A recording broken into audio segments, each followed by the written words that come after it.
Hola, I'm Claudia Romo Edelman. And I'm Cynthia Kleinbaum Milner. And this is a podcast A La Latina. The playbook to succeed being your authentic self. Today, the incredible Betsabe Botaitis. She is the Chief Financial Officer of Hedera, and these are the 3 key takeaways. Number 1, corporate America is not a meritocracy. If you don't have the last name, if you don't have a fancy school degree, you have to be very strategic and you have to build your own network to get to the top.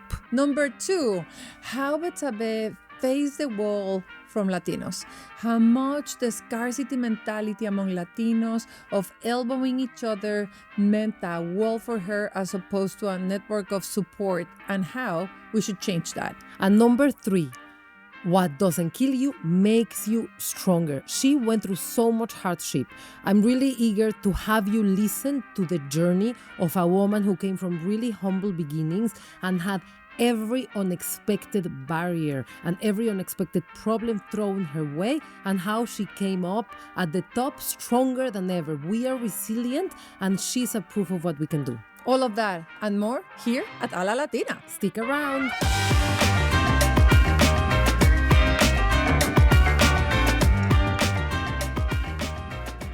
Before this episode starts, go to alalatina.com and sign up for our newsletter. We've put together a ton of career advice and worksheets that you can download to manage your career and get to the top in half the time with half the bruises.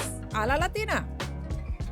Today, the incredible Betsabe Botaitis. She is the Chief Financial Officer of Hedera. Betsabe is an accomplished strategist, a fintech executive with over 15 years of experience, ranging from large financial institutions, fintech companies, to blockchain and cryptocurrency companies.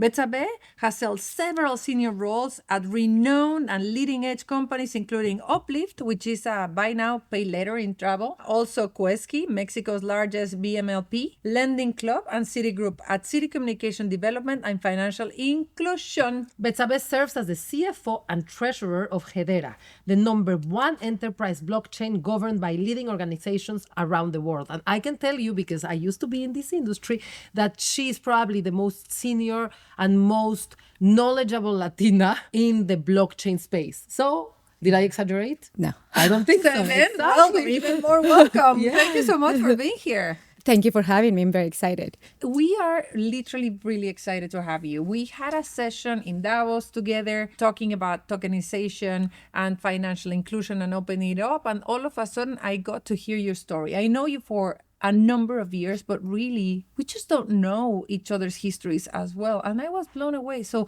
share with us your background, what made you be who you are and what you do today. It's a very big question, but I'm more than happy. I'm an immigrant, born and raised in Guadalajara, Jalisco. I immigrated to the United States around 24. But a lot of who makes me today is really the journey. It's truly a journey. It is the baseline of the values that my family gave me. It is the amazing people that I met along the way. We often are trying to look at specific mentors or specific people. I say that in my career, in my life, I have angels and I have thousands of mentors. Thousands of mentors from a person that made a comment on the elevator, for someone that just was 15 minutes conversation. I took that into consideration, but also the experiences to meet someone that has reinvented a career in my personal life several times. But coming back to my story, the origin, let's call it, I come from very humble beginners. My parents were literally teenagers when they had my older brother and me. My mother was 19 years old. For a very humble beginning, comes from a very rural town in Nayarit, the state of Nayarit, close to the beach. My father comes from a very humble family in Guadalajara. I grew up going to public education in a tiny room, sharing with my 2 brothers. When I look back, it's like another life, completely another life. But that is what remains me humble and who I am. Yeah. So I remember you telling me when we met that you worked as a teenager in a bank as a cashier, that your mom had to approve for you to work because you were a child. Can you tell us not only about that, but those early years, what did you see in your house that kind of made you want to go to work in a bank? Like, I did think you were like 15, no? Yeah, I was super young. I was very young. My parents have to work. As I mentioned, they were very young themselves. They have to work, and my dad was going to school at the same time. And I was little. I didn't realize what life was at the time. There was a very specific moment when my mother got sick with arthritis rheumatoides, and I start feeling like the absence of my parents. They not being there. It's very different. I mean, now that I'm a mom, it's very different to be a mom younger than older. So the need the lack of having access to stuff. I cannot describe where it came from. But I remember very clearly being like a little girl, 5 years old, and playing make believe that I was giving microloans to people. I clearly remember saying, this is not the life I want. I want us to get out of this life. So when I was going to with my father to pay bills to the bank, that was the only thing that I have as, let's call, guidance. I saw a bank. At the time, it was the Bank of Confia in Guadalajara. It was very pretty. The ladies were very dressed up, and everything looked pristine and clean. And it was this sense of stability and wealth. And that's the only thing. I didn't have any role models. I didn't have anyone to talk about it. Again, my mother didn't finish high school. Yeah. My mother finished high school in her 40s. So that was the only thing that I saw. Then when my mother got sick and my dad was more absent, and a lot of things were happening at home that really make me escape. My escape was the books. My escape was education. I decided that I want to be on a bank. But there is a story before that. Before that, my mother really talked to me and says, listen, you may not go to high school or you may not go to college. There is this specific programs for secundarias técnicas, which is middle school with training. And you can come when she was, the place that she was working, you can go and select a trade. So I did that, but the only trade that I selected, computer was already full. I couldn't select it, so I went to accounting. So I'm this 12-year-old girl that I was escaping from the pain of the day-to-day life by just being always studying, always on the books. And I started at 12 years old learning how to be a bookkeeper and in accounting. And again, it's a product of me just using the books as escape. Those were my best friends. Those were my community, the books and the education that became very good. And I started competing at different levels. So I decided to pursue that illusion of being on a bank because, again, everything seemed pristine and clean and stable. And I wanted to help my family. I saw my mother always working hard, being tired, having 3 kids. So I really wanted to help. In my mind, I was very young. I saw myself in a convertible with long hair and the wind and super successful. I don't know where it came from. I Perhaps totally the see you movies. there. So I see you sitting here always. Every time I see you, and we tell you, you always look very well put together, Impeccable. impeccable. You Pristine. are like one of the few Latinas that goes to Davos as part of the Fortune Most Powerful Women. And now that you say that you had a vision, I can get it because I think that little girl had a vision and just went for it. But if you look back, were there particular decisions that you made, people that you made, like what made you be able to make this vision a reality? What really happened is I figured out how to find a program that gave me the education to become a tailor. It was a 6-month program. My parents didn't even know I was doing that. So I had to go to school and then go to the program, and in the summer just go all day to the program. I didn't have enough money to take the buses. I need to take 2-3 buses in 1 hour to 2 hours to get there and then to return. So sometimes I walk. I didn't have money for the food. So when I was there, the only thing that I had to eat, it was just coffee. But I was completely determined to really get there because I knew no one else is going to help me. At the end of the program happens the famous tequila crisis in 1995, when the peso completely devaluated. Many who I remember, I mean, the poor became more poor. It was pretty bad, as you remember. And when you are poor, it is and humble, it feels even more so. It feels even worse. So, but what happened particularly at that time is that program, if you were one of the best or top of the best, they will hire you. So I was very excited. I did all that because I wanted to get hired by that financial institution. What happened at the end is they didn't hire anyone because they cut over 2,000 roles and so on. But they told me the head of HR wants to meet you. So go to the headquarters. Again, super far from when I live. I used to live in the outside of Guadalajara, very, very poor and dangerous areas at the time. So again, taking buses and getting anywhere, it was a struggle. So I went there, met with the head of HR, and this was a very pivotal moment in my life when she said, you were the top. Out of 100 people, you were the number one, but we will not going to hire you. We're going to hire this person who is at the bottom because he's the son of a vice president. I mean, can you imagine? It's like someone is telling you, you don't have the last name, you don't have the parents, doesn't matter how hard you work. It was heartbroken. And of course, I didn't have no one to talk to. I remember returning, crying and crying, and not even telling the story. I feel it in my body, the emotions, because they don't go away.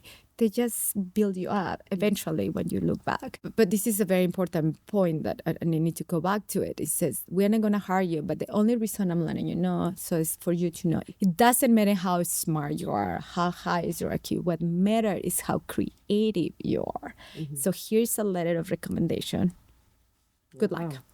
Yeah, and So they gave you a letter of recommendation for somewhere else. Yeah, for me Amazing. to figure it out. Oh, great. Yeah. Okay. Yeah. Wow. This is a letter of recommendation. Figure it out. Again, doesn't matter how smart you are. Let's see how creative you are. So I went back home, was devastated, and then I don't know if you remember the typewritings, the ones that have the tapes. Yeah. Yeah. Well, at that time, I had to build. I didn't know what a resume was, but I created my first resume, and I did my best, and I put that experience, and I had my letter of recommendation. Next day, went to the office of Citigroup again, several buses, several hours, sat down outside of the HR for hours until someone sees me. And they asked me, what are you doing here? And I said, I just want to talk to somebody. What do you want? I want an opportunity. And people keep going back and forth. Once in a while, someone was coming and checking and see, you should leave, you should leave. At the end of the day, the lights were going down and everyone was out. Someone came out of a corner office and said, I saw you all day. What do you want? Very, very pointed. I said, I just want an opportunity. Can you give me 5 minutes? So come to my office. Went back, sat down in her corner office, and she says, I'm like getting goosebumps. and she says, again, what do you want? And I said, here's my resume. Here's my letter of recommendation. I want to work at Citigroup. Give me the opportunity to put my foot on the door. I don't care if I'm going to clean the toilets or swap the floors. Just give me the opportunity. She said, fine, leave it here. Then 2 hours later, 3 hours later, my dad arrived home. He says, he was upset. And he says, I don't know what you were doing all day, but someone called from a Citigroup company. Like, okay. They said if you get permission to work, you're starting in 2 weeks. So that's how it started. Oh my God. So they gave me the opportunity as a teller. And yeah, that's how it started. And then I guess if we had to have a subtitle to your episode, it would probably be What Doesn't Kill You Make You Stronger. Because after that experience of not getting hired, even though you were the one at the top, you've had many barriers along the way. Oh, yeah. Like something like you're prepared for, that's not what happens. It happens exactly what you're not prepared for. And what was the rest of your career like that prepared you to be the most senior Latina in the blockchain industry? A lot of pivots, a lot of reinventing, a lot of taking step backs, a lot of taking step forwards, a lot of risk-taking, but also strategy. I will say that early on in my career, a lot is just having that vision. I think that having that vision, it gives you the strength because that's the only thing that The keeps... Corvette and the hair. And Exactly. the Betsabe that we see today. Yeah. Oh, thank you. I don't yet see myself, but yeah. So it's having that vision. Yeah. It happens that a lot of that early years are very formative. Yeah. So that's something that was with me always. But it also, in Mexico, when you are 15, you celebrate your quinceañera. Yeah. My parents didn't have money for that, but what they did is something that I will always gonna be incredibly thankful for. They said, I've never been outside of Mexico, never traveled. So they gave me an opportunity to go and visit my dad's sisters in San Francisco. For the first time ever, go outside of Mexico, and go to the United States, which I was excited. But that is when it ties. Like my dream and my vision about getting to Citigroup was very related to that trip. So I came with my younger brother, came to San Francisco. Marin County, that for most people that know San Francisco is after the Golden Gate. And for the first time, I saw myself like taking a ferry. I was like, oh my God. And I saw laptops for the first time, like, oh my God, what are those magical boxes? And I saw people with like long coats. And I'm like, wow, that's so fashionable. Like everything that I saw, I was absorbing it. I was taking it because that was an opportunity. And again, people perhaps are not a mentor that gave me an advice, but in my way, those people and what I saw, it was so formative because I saw myself that that's what I wanted to do. And then when we arrive in the ferry building in San Francisco and we walk through Market Street, in the corner is the Citigroup building. And it's so pristine and beautiful with the columns. And I told my younger brother, I will work in this building in the top and I'm going to have a corner office. And my brother, oh, yeah, you will do it. I did. So let's talk about your resilience in the face of something that we actually don't talk a lot about in this podcast, but I know it's talked about on social media a lot, and you've brought it up, which is part of the barriers you faced were other Latinos and Latinas not only not helping you, but actually being like not letting Becoming a barrier for you. Yeah. Can you talk to us about a little bit of your experience, but also how did you handle that? Yes. So being in Mexico At Citigroup, it was very evident that people that were at the top positions were people that had the last name, the connections, that they had the opportunity to go to a private school and they have those connections. Your network in your community, which I value, is important. But sometimes those are social. It was very difficult to break through. It was very sad. You, again, have to be very creative and always work harder. And that's true in the United States or Mexico. You always have to work harder. Go the extra mile, work 3 times harder than anyone else. I did that. I climbed the ladder within the organization. When Citigroup purchased Banamex, that's when I decided to leave. So that's when you were working in Citigroup in Mexico before it bought Banamex. So what was that, like a second floor bank or however? Like it wasn't a commercial bank? It was a commercial bank. It was a commercial bank. Yeah. I didn't know that. Okay. Citigroup had presence in Mexico for a long time before it purchased Banamex. I did not know that. So it was truly Citigroup. All the first started with 2 branches in Mexico City, then purchased a bank called Confia. That was Confia is what you guys may remember, First Republic Bank, that is primarily for high net worth individuals. So that was the shiny that I saw when I wanted to join. I felt this sense of leaving because I felt the culture that I was looking for and being meritocratic, given opportunities, was being eliminated, which kind of happened because of that acquisition. Yeah. Then I had to be very creative in how I come to the United States. So I came to the United States with the help of at the time, some of my customers in Citigroup that they were very happy with the work that I did. They gave me an opportunity to work with them and start doing more international work. I was very good in my education was in accounting. So as an accountant, I have a lot of opportunity to continue working as an accountant, even though I was in the bank, but I had to. Let me just make a parenthesis to your question. It's a long story to get to your question, but something that for years I had the nightmares whether I finished college or not is another interesting experience is negotiation.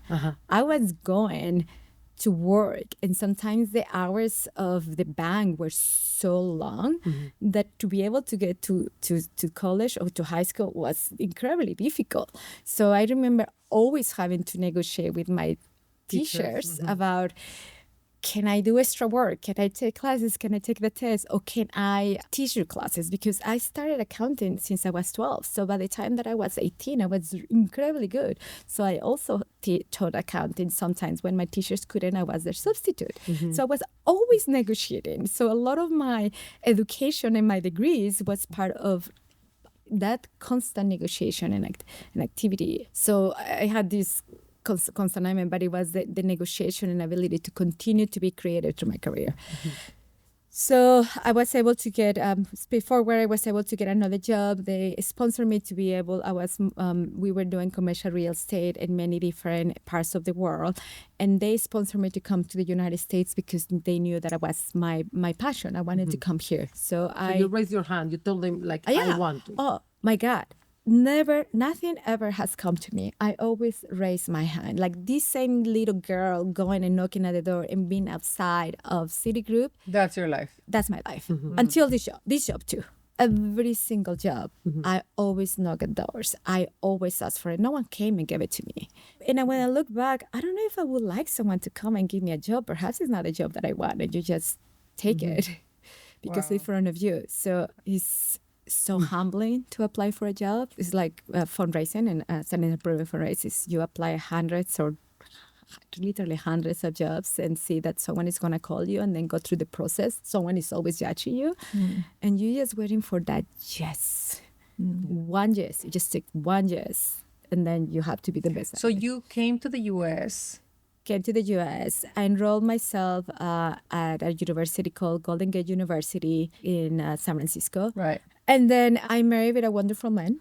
That was my first marriage. And the reason that I mentioned that is because you need to surround yourself with people that truly believe on you. And in the very low moments, and sometimes we are the worst critics of yourself, which is not necessarily bad, but what it is important is to be able to see yourself through the eyes of others. When you see yourself through the eyes of people that really love you and can see you for who you are, it is an immense power. Yes, unfortunately, the marriage didn't work. So a few years later, we got divorced. Thankfully, we're still friends. Married that person. I was learning to be married. I was learning to be an immigrant. I had a lot of cultural shock. I have a lot of things that I was learning. I was learning English because I didn't have English when I was growing up. And I was feeling constantly like I was below everyone else and that everyone was superior because of my accent or because of my looks or because of everything. But it was my husband at the time who was always, Nico, who was always saying, no, you are great. So that is what helped me to lift that when I was down. That's pretty much the imposter syndrome. Yeah. So going back to the question of what were the role of Latinos? I mean, like there were Latinos around you where they felt like... So now I'm getting to the point where I started first on an internship in BlackRock. But the reason that I started an internship in BlackRock is because when I was going to Golden Gate University, the dean of the finance and economic department, I was seeking his advice. So I was constantly trying to ask questions and connect with him. And what he told me is the first thing I ever learned, you need to build a network. I didn't know what networking was. I didn't know anything like that. I didn't know how to do it. And I'm in my mid-20s at that time. And he says, you need to apply for a scholarship, which it means you have to do another master's degree. And I was like, I don't want to continue being in school, but fine. I trust your advice. I will take another master's degree. So continuing education. To build a network. To build a network. Right. So sometimes you have to do things that may be counterintuitive, but you have to invest in yourself. Yeah. I have to take another. So I was finishing a master in science in corporate finance. And then it's like, what other master? Well, let's do an MBA. So let's just expand it to do an MBA in finance so I can just be able to apply for that scholarship. And the only value of the scholarship is the network it brings. So I applied for the for the scholarship of the Financial Women Association in San Francisco, and I got the scholarship. And that was the first time ever I have a dedicated mentor. A person, a wonderful female from Citigroup, that it was her to be my mentor, and still friends today. Through that network, I was able to get an internship at BlackRock. Small thing. I loved the experience, but it wasn't for me. There was also a Latino team there when I met wonderful people, but I saw a lot also of the barriers there in the culture. I was now an immigrant. Not only the fact that I didn't have the last name, not only the fact that I didn't go to a private school, all those things that were barriers in Mexico continue here, but now there were other ones. I didn't go to Ivy League. I was married. There were other things. I couldn't socialize the same way. I wasn't part of the group. You didn't belong. I didn't belong. And it was clear. So I decided to leave at the end of the internship. But I was obsessed with returning to Citigroup. And that's when I'm going to answer your question. I was obsessed because that was my home. You That said, was I the want dream. that office. That was my dream. But that office wasn't there yet until the second time. Yeah, that was my dream. That was on my vision board. I wanted to go back to Citigroup. So I applied to Citigroup, and through the network, through that association, I was able to get connected and met a wonderful person who actually ended up hiring me. He is a first-generation Mexican in the United States, Jose Arce. Sadly, he passed away. He gave me the opportunity, and I remember again, like that moment in Citigroup, someone sitting in front of you and saying the truth to you, to your face, saying, listen, no one in the United States will actually value all your career and experience that you have in Mexico. I mean, when you look about my experience in Mexico, being in consumer service, retail, private bank, everything that I did, managing P&L for different branches and so on, at such a young age, it's a great responsibility and experience. And he said, no one is going to consider. So you need to learn to reinvent yourself several times. So this is going to be another one, but I believe on you and I'm going to give you an opportunity. So he hired me. It was that person, another Mexican who had struggled his life growing during the Chicano movement and like, am I Mexican or not? He didn't speak Spanish because his parents never let him ever spoke Spanish, but he said, I want to help. And that was how he helped. When I came to Citigroup, I got not a corner office, I got an office at the top floor at the time. And he was such an amazing mentor. But he also was very open with me. When another of those very candid conversations, he says, I told him, like, I want to work with so-and-so, other people. When I joined Citigroup, the first thing that I was trying to look is finding other Latinos so I can find home. I can find the ability to bond. But what I found, it wasn't home. It was a wall. When Jose told me, that particular person came and complained about how you talk because of your accent. Again, one more time, it felt like the entire world, like literally, I felt like, the statue of the man with the world. I felt like, again, the entire world was on my shoulders because I couldn't believe that happened. That a Latino or Latina was complaining about your accent, was saying, like, I don't want to work with you because you have an accent. And because I don't like how she talks. Because I was either talking too fast or too slow, or I don't have intonation. I was not fluent, and I'm clearly an immigrant. So practically what I heard is, again, you are too ugly to dance with me. And being an immigrant, it proved another struggle. You spoke about how you were looking for advice from the deans. Yeah, it was the dean of the economic department, the economic and finance department. I don't know how much this happens in Mexico. Like, I don't remember people going a lot to our dean, but I did see when I was in my MBA that people would book office hours. This idea of office hours, actually, we do it in our organization, but it comes from what I learned in my MBA, that every teacher had office hours. And I was looking at my classmates going to office hours and thinking to myself, what could they be doing in office hours? Maybe they have a question about the case. I don't have a question about class, so I wouldn't go. And I can tell you that people that spend time building a relationship with the teachers got better jobs after the MBA, because the companies have a relationship with the professors, and they will ask the professors and the dean, who is your student that is engaging after hours, that is spending their social hours in office hours with the teachers. So I don't think it's a coincidence that you ended up in BlackRock with your internship.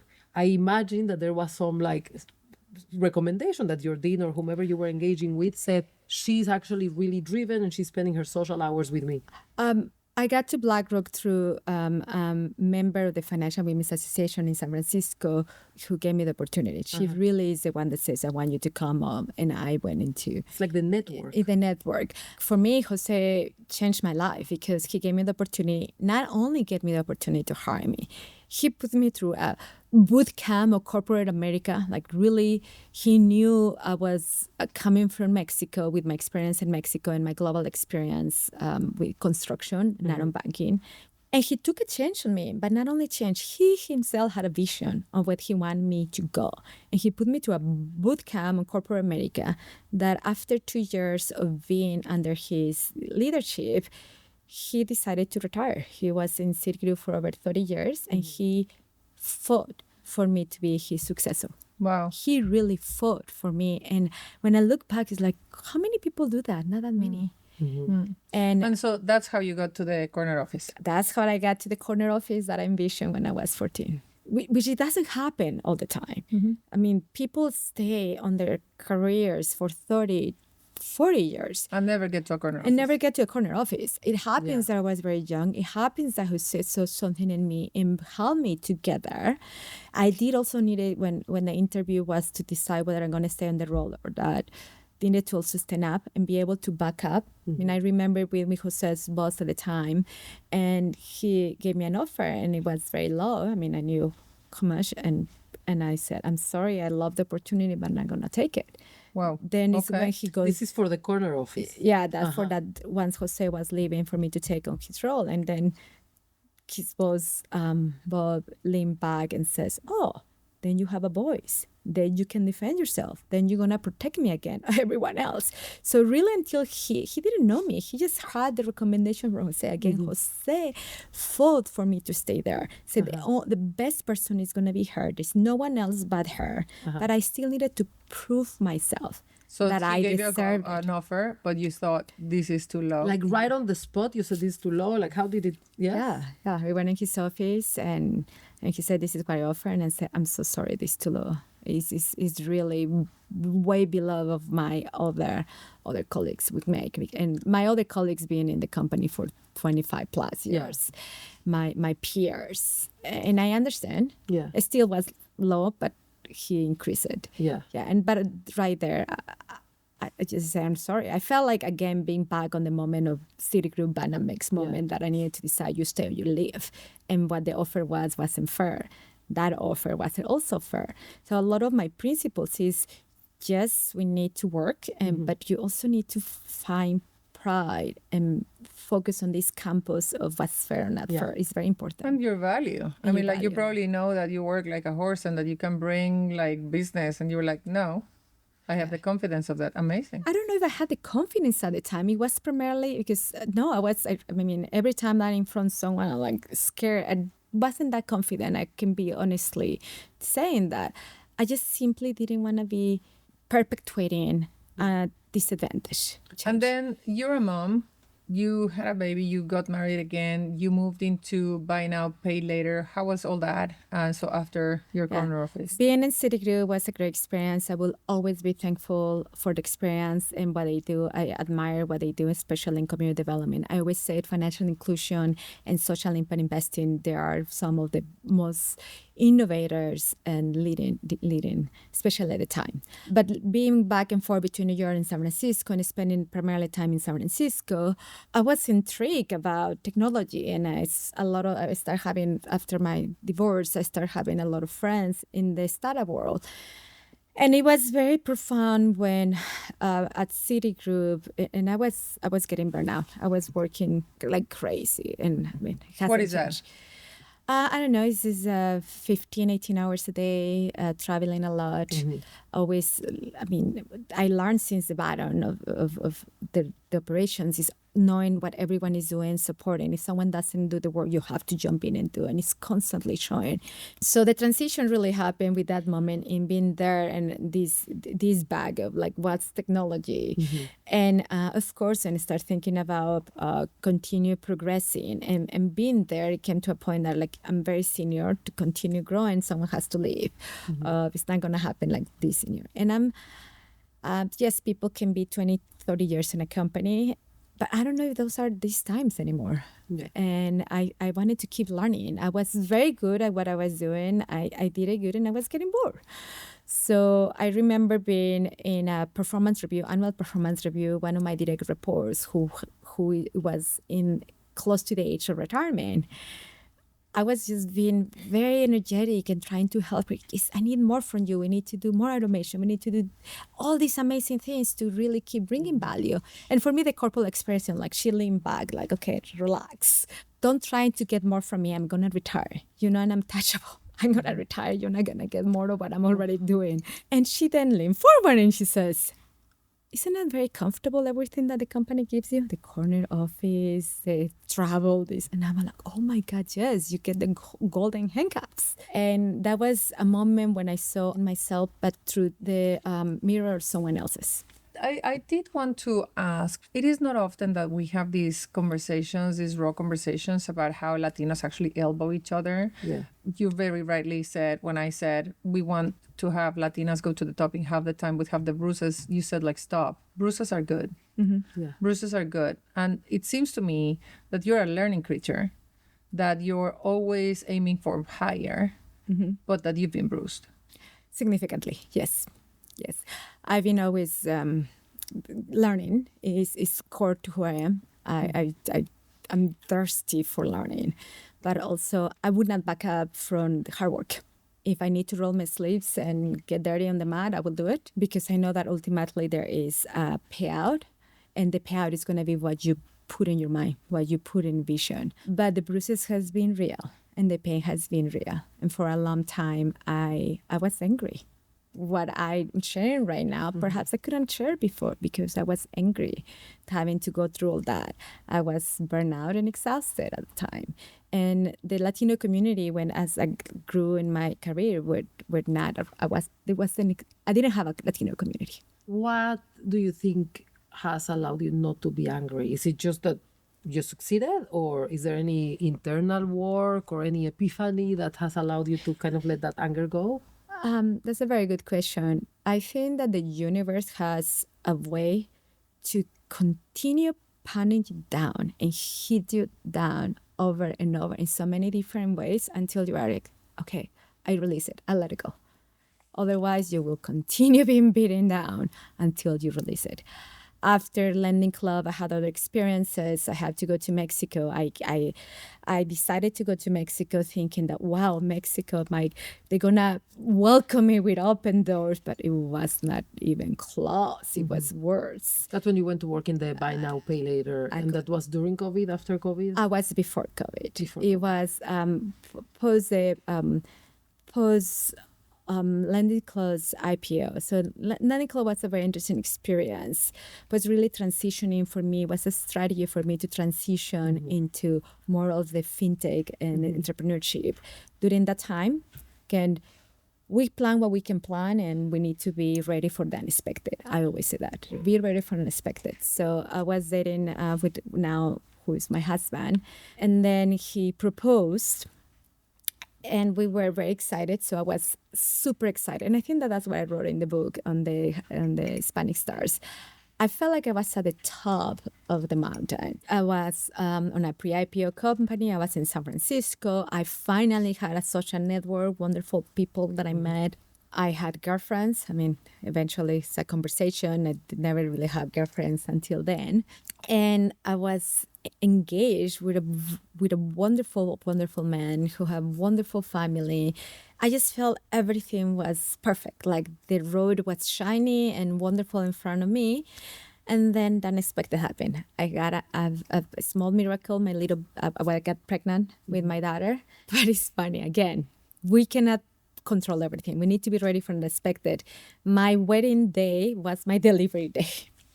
So she came earlier. We have to push out the wedding day, we decided. But then what happened is that my daughter came 3 months, almost 4 months earlier. She was born in 23 weeks. Yeah. And that completely changed my life. Yeah. That completely changed it in ways that I didn't know what was happening. It was my first daughter. I was now in my mid-30s. I mean, you are getting to a certain age. And again, all this happiness turned into a black cloud. Into a black cloud that I didn't know what is going to happen. Yeah. The person that I wanted the most and I was expecting my entire life, that little baby, didn't know she's going to survive.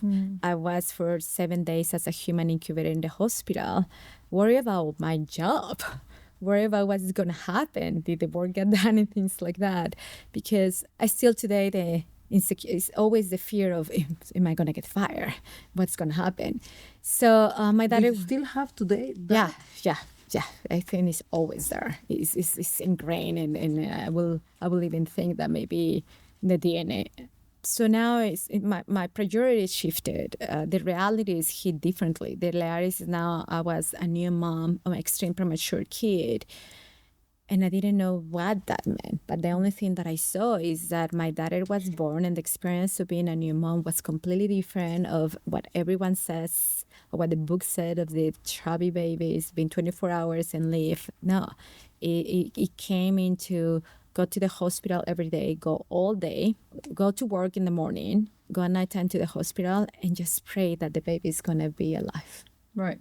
For months. And you really see this human being grow through a glass door, not being able to touch her, not be able to comfort her, and always there.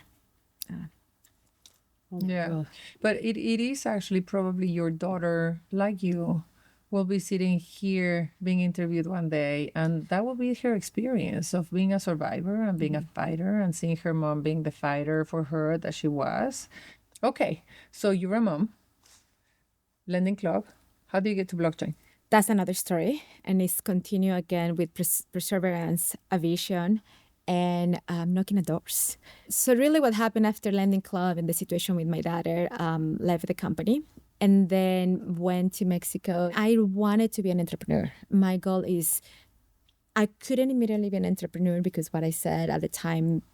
You were taking care of your daughter. Yeah. Yes, but you know what is funny and interesting? I was taking care of a daughter, but her struggles, and see her so strong as a tiny baby, gave me even strength to become an entrepreneur. So that's when I took some of the most risky decisions. Returned to Mexico to work for Kueski. Lasted about 11 months, 12 months. Was not the right culture. And also the setting that I was going back and forth. 2 weeks in San Francisco, 2 weeks in Mexico, traveling with my tiny baby and a nurse. As I said, I took a lot of risk.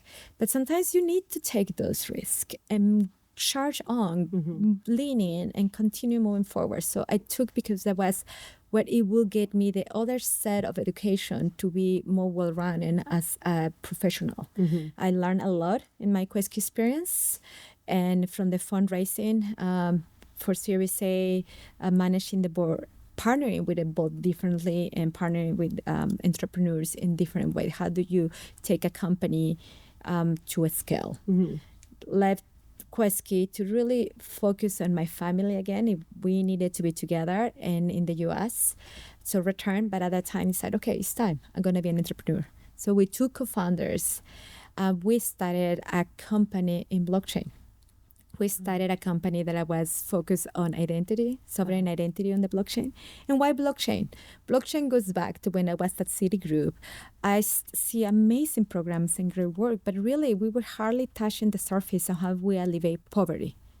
There is a lot of grants, donations, a lot of amazing work from foundations, but there is a lot of overhead on the back. And really is how much goes to overhead, how much really goes to have lasting impact in the communities is very little. But there is very difficult to get that to the communities, to educate the communities. So I was really intrigued of we need technology. So that's the first time in 2014 when I read the Bitcoin white paper. So now you think about what is this person in community development reading a technical white paper? That's again, you need to open your horizons. You need to surround yourself with people that will give you the opportunity and the curiosity. It just starts with curiosity. You are curious, go and get a book. You're curious, go and enroll on a conference. Don't be afraid of conferences. Go and invest in yourself because curiosity and learning is what is going to take you to the next. And even when you are there, like I still today, I go to conference and do things that sometimes I wonder, what should I invest the time? I have so much work. But when I'm there, I realize that's the best way to learn. I have a last question, and then maybe Cynthia has one. So if I had to summarize it, and if you go to the audience, what is the Betsabe Botaitis playbook of having made it to where you are today? Always knock at doors. If you want an opportunity, don't expect people to give it to you. Knock at doors. And be very clear in what is what you want and what you can offer. We do need to be very clear what's that offer. Keep your eyes on opportunities.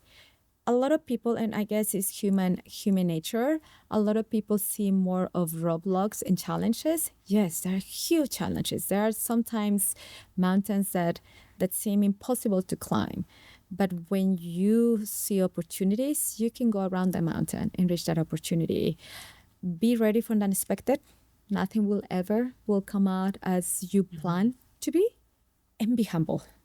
I think that the times when I have struggled the most is when I forget to be humble. Humble will allow you to always be learning, to see opportunities, to knock at doors. Humble will allow you to meet amazing people that perhaps you couldn't have met, or listen up openly. And I would say the last one is, in the tough moments, tough or good moments, learn to see yourself through the eyes of others.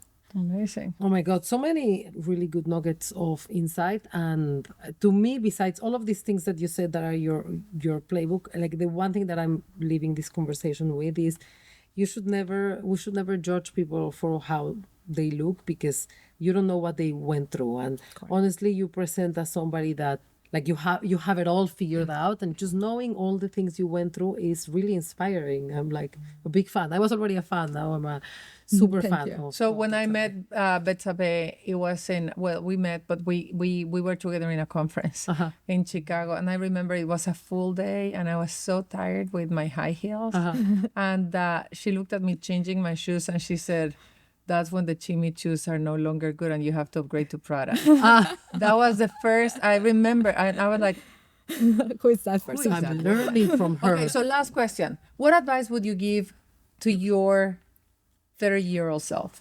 I think that one of the things that I struggle a lot, especially when I was younger, is every single person that I wanted to learn from, I kind of put them on the pedestal, and I forgot that they were humans. Everyone is human. Everyone is equal. Be comfortable with asking questions. Be comfortable with opening it up. Of course, learn the diplomacy, and there are certain things within the cultures that you need to learn, the cultural dilemmas and the cultural, but really everyone is equal. Wow, we're all human. Betsabe, this has been an incredible conversation. Thank you so much for opening up, for your pieces of wisdom, for sharing your story. I mean, I feel incredibly enriched and really, really value your being here today. Thank you for the invitation. I'm very excited to be here. And I when we spoke about you coming, I know you were like, I need to be comfortable, like being able to share everything, the good, the bad, and the ugly. And I feel like you did it, and it's going to be a great episode for all our. And honestly, with people like you, our audience and all the Latina community is going to be able to lead and succeed. A Latina!